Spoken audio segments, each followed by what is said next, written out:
کی اس طرح اللہ تعالیٰ نے خوبصورت انداز میں قسم نہیں اٹھائی جیسی اللہ تبارک و تعالیٰ نے یہ ان 10 دن راتیں، 9 کا دن، 10 کا دن، 10 کی رات، 10 کی صبح ہو. اور اللہ کے نبی کا فرمان ہے کہ ان 10 دنوں میں اللہ تعالیٰ کو جتنی عبادت پسند ہے وہ اور کسی دن میں بھی پسند نہیں. اور اس میں کوئی شک نہیں، ان 10 دنوں میں سب سے بڑی عبادت وہ حج ہے، جس کو اللہ تعالیٰ نصیب فرمائے اور جس کے مقدر میں فرمائے. حج ان 10 دنوں کی سب سے بڑی عبادت ہے. عرفات کی ایک دن کی حاضری وہ 10 لاکھ دن کی حاضری یا 1 لاکھ دن کی عبادت کے برابر ہوتی ہے. اور عرفات کے دن کی حاضری میں اللہ تعالیٰ کا ارشاد ہوتا ہے، میرے بندو آج اتنے گناہ لے کر آؤ، جتنے بارش کے قطرے، جتنے درختوں کے پتے، جتنے ریت کے ذرے، جتنے گردش ایام میں جب سے ٹائم شروع ہوا ہے اس میں بننے والے دن اور رات، اور یہاں کے توبہ کرو میں سب معاف کروں گا.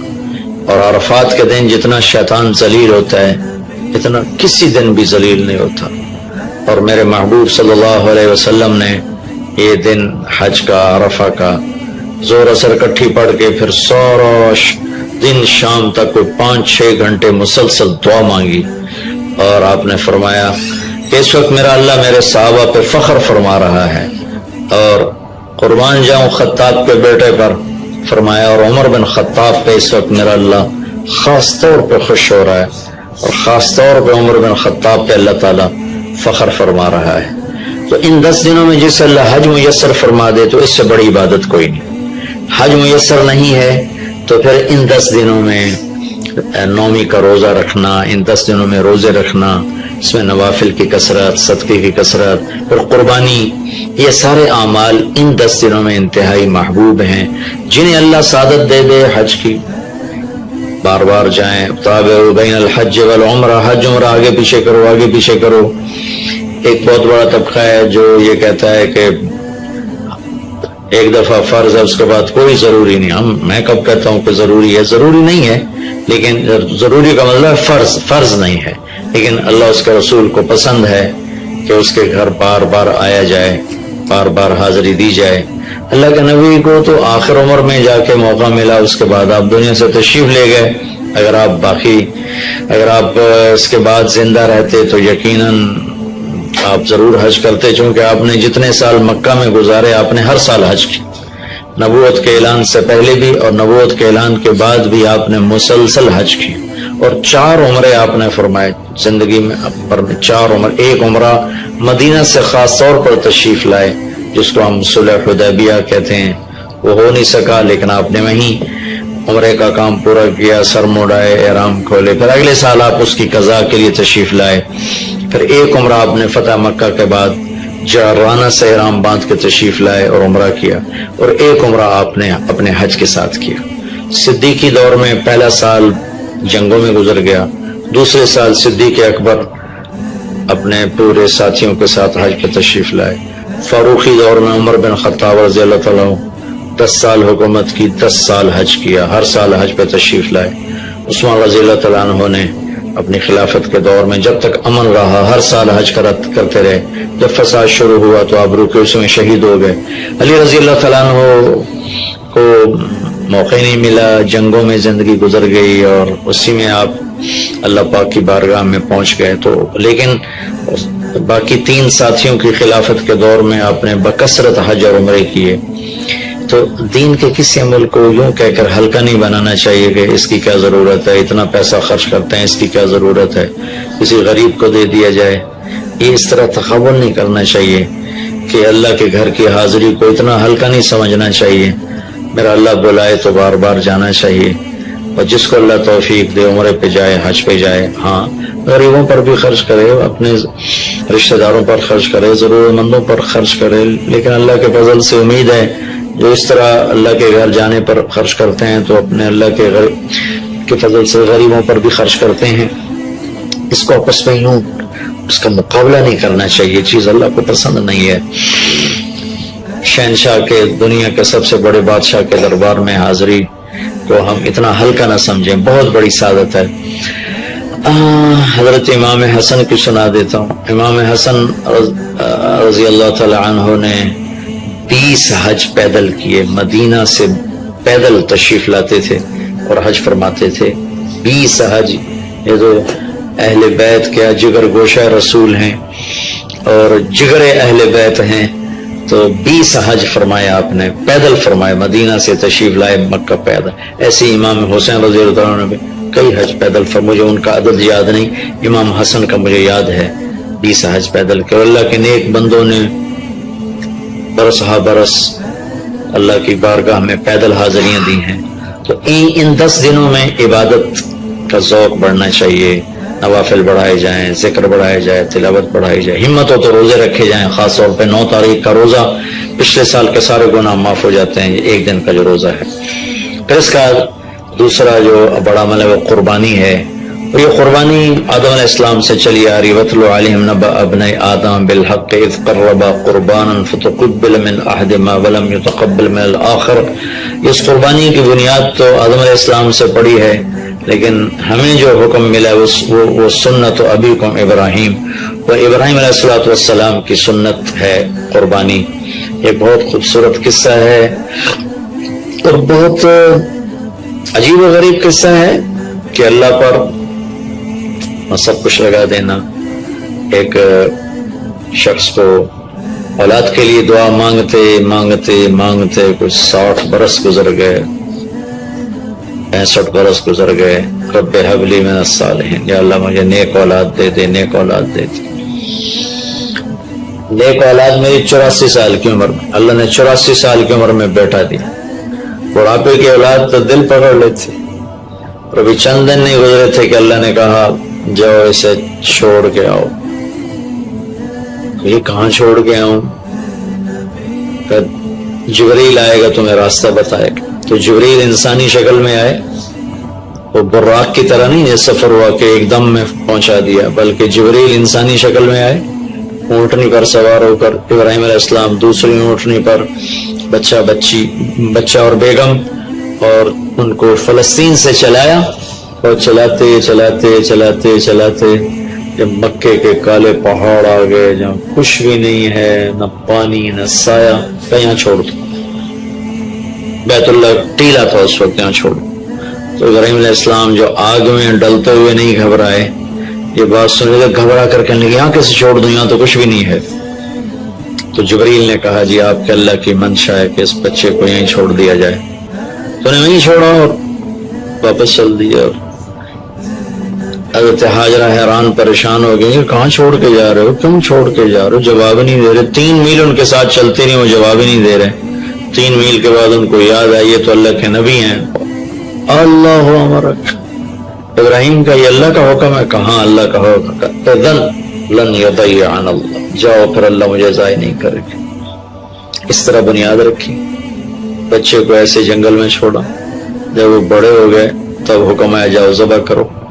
تو اب آپ کی عمر ہو چکی ہے کوئی 92 سال یا 94 سال، 90 پلس ہے، 100%۔ فلسطین سے چلے مکہ جا رہے ہیں، کیا کرنے جا رہے ہیں؟ بچہ ذبح کرنے جا رہے ہیں، کوئی مرغی اور بکرا ذبح کرنے نہیں جا رہے ہیں۔ پھر ان کو تیار کرا کے مینا کی وادی میں لا کر کہنے لگے بیٹا اللہ کا حکم ہے تمہیں ذبح کر دو۔ تو بیٹے نے کہا یا ابت افعل، تو آپ کر دیں جو کرنا ہے۔ ابراہیم علیہ السلام کہنے لگے تو یہ خبر بھی ہے میں کیا کہہ رہا ہوں؟ کہ جی مجھے پتہ ہے، آپ کہہ رہے ہیں مجھے ذبح ہونا ہے، تو آپ کے بدلے میں مجھے اللہ ملے گا، وہ آپ سے بہتر ہے، دنیا کے بدلے میں جنت ملے گی، وہ دنیا سے بہتر ہے۔ پھر معصوم بچے نے کہا ابا میرے ہاتھ باندھنا، تو مجھے الٹا لٹانا، اور پھر فرمایا کہ مجھے اپنا کرتا اتارا اور کہا کہ یہ میری اماں کو دے دینا، میری نشانی رہے گا، اور آپ اپنے کرتے میں مجھے کفن دے کے ادھر دفن کر دینا۔ تو ان کے ہاتھ باندھے، پاؤں باندھے، الٹا لٹایا، اپنا گھٹنا رکھا ان کی کمر پر، ان کے سر کے بال اٹھایا تھوڑا سا اوپر کر کے، نیچے چھری چلانے کے لیے ایک ہاتھ میں بال تھے ایک ہاتھ میں چھری تھی، اور یوں آسمان کو دیکھا کہ اللہ تو مجھ سے ناراض ہو گیا ہے کہ اسماعیل کی محبت نے میرے دل میں جگہ پکڑ لی ہے۔ نہیں میرے مالک، میرے دل میں تیرے سوا کچھ نہیں ہے، اگر میرا کوئی امتحان ہے تو پاس کر دے، میرے دل میں تیرے سوا کچھ نہیں ہے، اور اگر تم مجھ سے ناراض ہے تو اپنی ناراضگی دور کر دو، چھری چلا دو۔ تو میرے مالک نے اسماعیل کو نکال کر چھترے کو ڈال دیا، چھترا، اور آنکھ کھلی تو آنکھوں پر پٹی تھی، کھولی تو آگے چھترا ذبح تھا۔ نبی پاک صلی اللہ تعالی علیہ وسلم قربانی کے موقع پر 2 چھترے، بکرا نہیں، بھیڑ نہیں، گائے نہیں، بھینس نہیں، 2 چھترے ذبح فرماتے تھے قربانی کے، ایک اپنی طرف سے، ایک امت کی طرف سے۔ حج کے موقع پر آپ نے 63 اونٹ ذبح کیے، 63 اونٹ، جو ایک اونٹ میں 7 آدمی ہوتے ہیں، ایک اونٹ میں 7 آدمی ہوتے ہیں۔ تو 441 42 441 قربانیاں آپ نے کی اپنی طرف سے، اور مالداروں کو پیغام دیا کہ قربانی خوب کرو۔ لیکن ہمارے ملک میں ایک ایسا چیز چل گئی ہے، بیل لے لیا، 20 لاکھ کا بیل لے لیا، یہ صرف فخر ہے، ریا ہے اور بناوٹ ہے، دکھاوا ہے۔ آپ 20 لاکھ کے بکرے خریدیں تاکہ غریبوں کو گوشت پہنچے۔ 20 لاکھ کا ایک بیل لے کے آپ نے کون سا سمجھداری کا، عقل مندی کا کام کیا؟ میں وہ کراچی مجھے لے گئے منڈی میں، تو 5-5 لاکھ کے بکرے کھڑے ہوئے، تو میں تو حیران پریشان ہو گئے، بکرے کی قیمت 5 لاکھ۔ تو وہ جو مالدار لوگ ہیں ان میں ایک مقابلہ بن گیا ہے اور ایک فخر بن گیا، جی میں 20 لاکھ دا ذبح کیتا، میں 10 لاکھ دا ذبح کیتا، ہم نے تو بھائی 50 لاکھ کا ذبح کر دیا۔ میں آپ سب بھائیوں کی محنت کرتا ہوں، اللہ نے آپ کو رزق دیا ہے تو آپ بیوقوف نہ بنیں، آپ اس کو صحیح خرچ کریں۔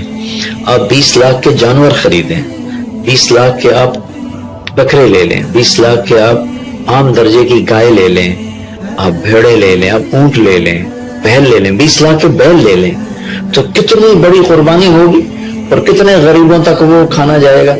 20 لاکھ کا ایک بیل لے کر آپ نے کیا کمایا؟ کون سی نیکی کمائی آپ؟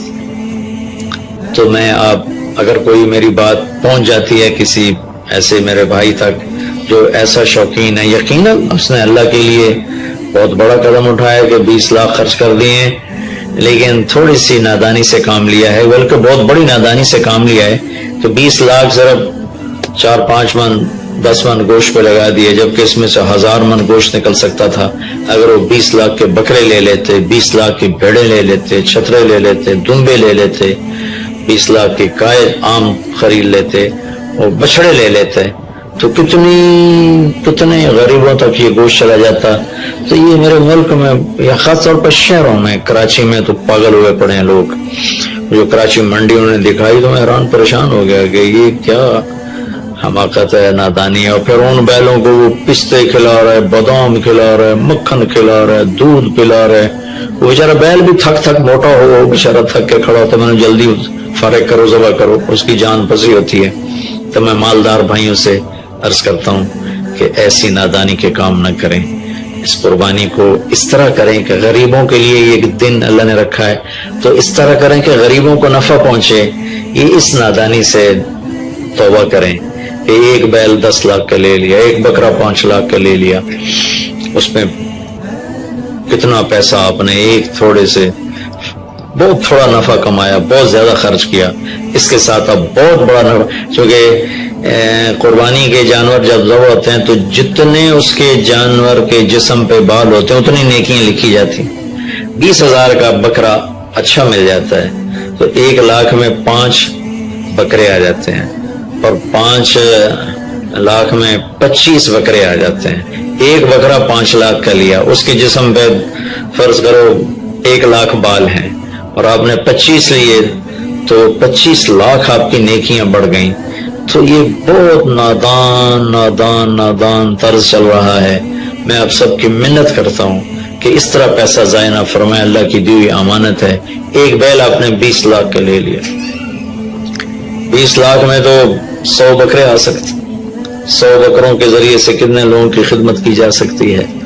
تو اس قربانی کو شوق سے بھی کریں، اور مستحب یہ ہے کہ جس کے پیسے جو قربانی کا خود ذبح کرے یا اس کی جگہ کھڑا، اس جگہ ذبح کرنے والے کے پاس کھڑا ہو۔ قربانی کے